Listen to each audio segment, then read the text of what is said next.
मित्रांनो, स्वाभिमान शोध अस्तित्वाचा या मालिकेच्या आजच्या भागात आज आपण बघणार आहोत. काचेतून शांतनू पल्लवीकडे बघत असतो. पल्लवी मात्र बेशुद्ध अवस्थेत असते. शांतनूला पल्लवीला भेटल्यापासून सगळे क्षण आठवत असतात. तो म्हणतो की बस झालं ना आता, नाही बघू शकत तुला ह्या अवस्थेत. प्लीज उठ ना, मी स्वतःहून आलोय तुझ्याशी बोलायला. माझं चुकलं, तू उशिरा आली म्हणून मी तुझ्याशी भांडलो. खूप रागावलो, चुकलंच माझं. हे बघ, मी प्रॉमिस करतो, मी इथून पुढे कधीच असं वागणार नाही, कधीच तुला त्रास देणार नाही. पण तू बोल ना माझ्याशी. हे बघ, तू म्हणशील ते मान्य करेल मी, पण एवढी कठोर शिक्षा देऊ नकोस ग मला. प्लीज पल्लवी बोल ना, आपल्या प्रेमाची अशी परीक्षा घेऊ नकोस ग. शांतनू मात्र ओक्साबोक्शी रडत असतो. इतक्यात एक कर्मचारी ते एन्व्हलप म्हणजे पुराव्यांचा एन्व्हलप घेऊन येत असतो. तेवढा दुसरा कर्मचारी म्हणतो की राजू, हे एन्व्हलप कोणाचं रे? तेव्हा राजू म्हणतो की ती केस आली आहे ना सूर्यवंशींची, त्यांचंच सामान आहे हे, त्यांनाच द्यायला चाललोय मी. तो शांतनूच्या दिशेने येत असतो. तेवढ्यातच एक मुलगी तिथे येते आणि म्हणते की ओ बनसोडे, एक इमर्जन्सी केस आहे, चला पटकन.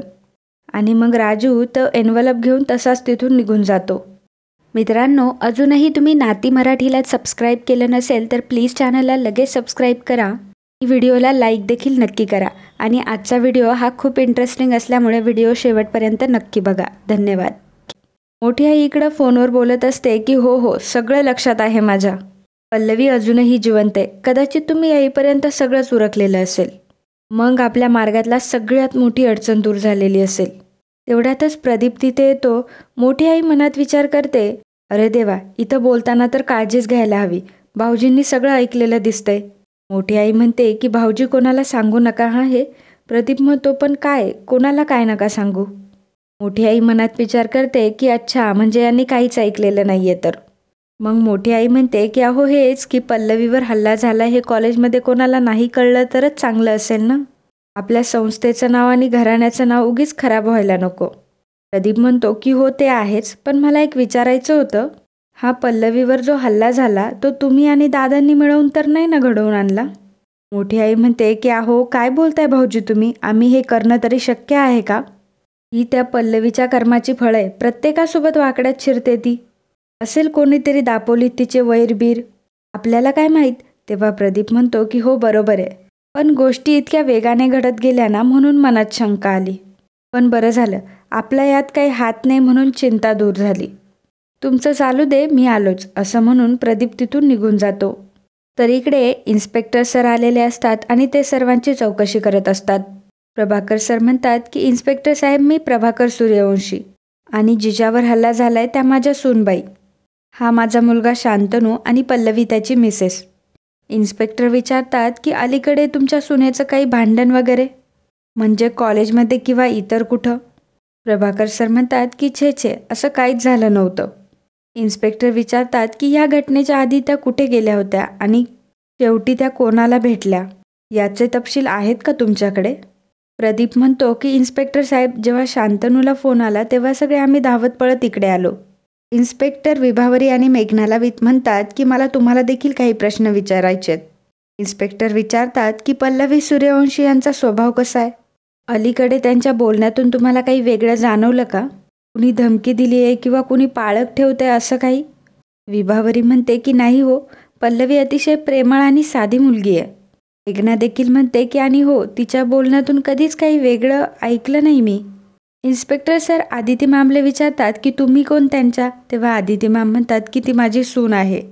इन्स्पेक्टर सर विचारतात की काय वाटतं तुम्हाला, हल्ला कोणी केला असेल, तुमचा कोणावर संशय आहे का?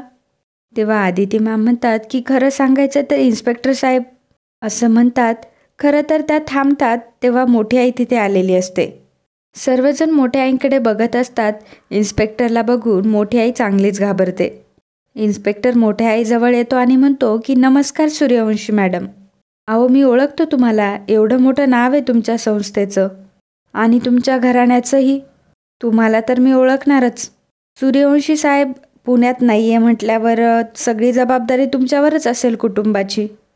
मोठी आई म्हणते की हो आहेच. तेव्हा इन्स्पेक्टर सर म्हणतात, असणारच, अख्ख्या कुटुंबाला तुम्ही सावरतायत, त्यामुळे ताण हा तर येणारच नाही का, आणि काळजी देखील घ्यावी लागणार. आम्ही हे नक्कीच समजू शकतो. मोठी आई म्हणते की सगळ्यांना प्रचंड धक्का बसलाय, सगळे खचून गेलेत. आमचा शांतनू तर बोलण्याच्या अवस्थेत देखील नाहीये. इन्स्पेक्टर सर म्हणतात की दिसतंयच ते. एनिवे, बाकीच्यांशी बोलतोच मी, पण तुम्हाला काय वाटतं? तुमचा कोणावर संशय? हा हल्ला कोणी केला असावा? मोठी आई म्हणते की माझा कोणावरच संशय नाही, कारण आमची पल्लवी साधी आणि गोड मुलगी होती. आणि मी सांगू का, मला तर असं वाटतंय का ठरवून हा हल्ला झालाच नाहीये. कोणीतरी चोरीच्या हिशोबाने आलं असणार आणि तिची पर्स हुसकावून घेतली असणार. आणि तिने विरोध केला म्हणून एखाद्या गुंडाने चाकूने वार केला असेल. खरं सांगू का, आमची पल्लवी म्हणजे खूप धाडसी मुलगी आहे. म्हणजे कोणीतरी दुष्ट माणसाने तिला एकटं गाठूनच हे सर्व केलंय. प्रभाकर सर मध्ये बोलायला जातात तेव्हा आदिती मॅम प्रभाकरचा हात थांबते. इन्स्पेक्टर सर म्हणतात की ठीक आहे, मी पुन्हा येईलच, आमच्या पद्धतीने आम्ही तपास करू. तुम्ही पल्लवी सूर्यवंशी यांची काळजी घ्या. त्या शुद्धीवर आल्यावरच आपल्याला नेमकं काय घडलंय ते कळेलच. त्यांना बरं वाटल्यावर आम्हाला कळवाच. येतो, असं म्हणून इन्स्पेक्टर साहेब तिथून निघून जातात. प्रभाकर सर मोठ्या आईला बोलणारच असतात तेवढ्यात आदिती मॅम पुन्हा एकदा प्रभाकर सरांना थांबवते आणि तिथून बाजूला घेऊन जाते. प्रभाकर सर म्हणतात की अगं कशाला अडवलंस मला, सांगून टाकलं असतं ना पोलिसांना सगळं खरं. किती दिवस लपवणार असं हे, बिचारी मृत्यूशी सामना करतीये, झुंज देतीये ती. एवढा मोठा हल्ला झाला कोणामुळे? वहिनीमुळे, आपल्याला माहिती आहे. तरी तू मला अडवलंस. तेव्हा आदिती मॅम म्हणतात की पल्लवीसाठी प्रभाकर, तू बघतोयस ना, अरे तुझ्या इतकाच मला त्रास झालाय आणि तुझ्या इतकाच मला त्रास होतोय. पण मी आवरलंय स्वतःला. वहिनींचं जर आता नाव घेतलं तर त्या नाटकं करतील आणि हॉस्पिटल डोक्यावर घेतील.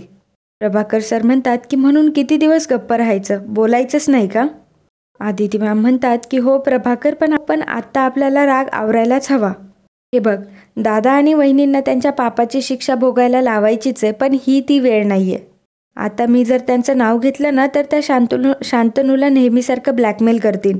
आणि मग शांतनूला त्याचा सर्वांचा किती त्रास होईल याची कल्पना तरी आहे का तुला? मला असं वाटतं की आता फक्त आपण पल्लवीच्या तब्येतीवर लक्ष केंद्रित करूया. ती लवकर बरी होऊ दे. ती शुद्धीवर आल्यावर सगळ्यांचे मुखवटे काढून फेकायचे ते आपल्याला. तोपर्यंत प्लीज शांत रहा. आदिती मॅम प्रभाकर सरांना धीर देतात. मोठी आई रणदिवे वकिलांना फोन करत असते, पण ते काही फोन उचलत नाही. ती म्हणते की या रणदिवेला पैसे लागत असतील तर मला 17 वेळा फोन करतो आणि आता फोन उचलत नाहीये. पोलिसांनी तपास सुरू केलाय आणि हा लिफाफाही सापडत नाहीये. जर पोलिसांच्या हातात जर काही सापडलं तर काय होईल? पैसे देऊन सुद्धा एक सुद्धा कामाचा माणूस का सापडत नाही? रात्रीचे 12 वाजलेले असतात. सगळेजण चिंतेमध्ये बसलेले असतात. मोठ्या आईचे मात्र फोनवर कटकारस्थानं चालूच असतात. नंतर 2 वाजतात तरीही कोणी जागेवरचं हललेलं नसतं. सर्वजण मात्र टेन्शनमध्येच असतात. शांतनू तर फक्त काचेतून पल्लवीकडेच बघत असतो. 4 वाजतात. मोठी आई मात्र बसल्या बसल्याच डुकल्या खात असते. प्रभाकर सर शांतनूला धीर देतात. ते म्हणतात की चल इथून. शांतनू म्हणतो की नाही बाबा, मी आता इथून कुठेच हलणार नाही. सकाळ झालेली असते. शांतनू पल्लवीजवळ येऊन बसलेला असतो. तो म्हणतो की काय चाललंय तुझं? कालपासून तुझी आणि माझी समोरासमोर भेट नाही झाली, बोलणंही नाही झालं काही. परवा रात्री तू उशिरा घरी आली तर विनाकारण भांडलो मी. त्याची शिक्षा देतीयस का तू मला? त्याचा काहीच उपयोग नाही ना. आपली सकाळीही भेट झाली नाही. तुझ्यासाठी गिफ्ट ठेवलं होतं, ते तुला कळायच्या आतच. असं म्हणूनच शांतनू पुन्हा मोठमोठ्याने रडायला लागतो.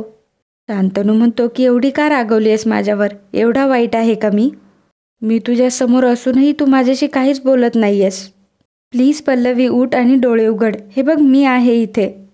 शांतनू, तुझा नवरा, तुझ्या आयुष्यभराचा जोडीदार. माझ्या एका शब्दावर माझ्याशी लग्न करायला तयार झाली होतीस.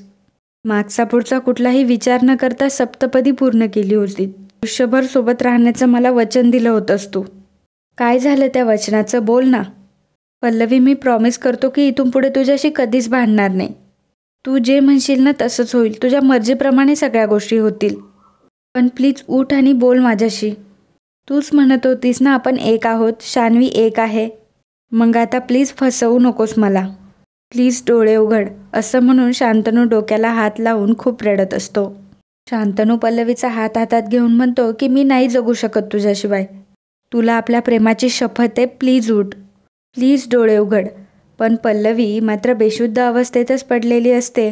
आणि मित्रांनो, आजचा भाग इथेच संपतो. पुढील भागात आपल्याला पाहायला मिळणार आहे स्वाभिमान मालिकेच्या पुढील भागात आपल्याला पाहायला मिळणार आहे शांतनू पल्लवीसमोर रडत असताना तो तिथून निघून चाललेला असतो. तेवढ्यात पल्लवी शांतनूचा हात थांबवते आणि म्हणते की शांतनू. तिचे ते शब्द ऐकून शांतनूला खूप आनंद होतो. मग नंतर सर्वजण पल्लवीला भेटण्यासाठी येतात. आदिती मॅम म्हणतात की पल्लवी, तुला बघून किती आनंद झाला ग.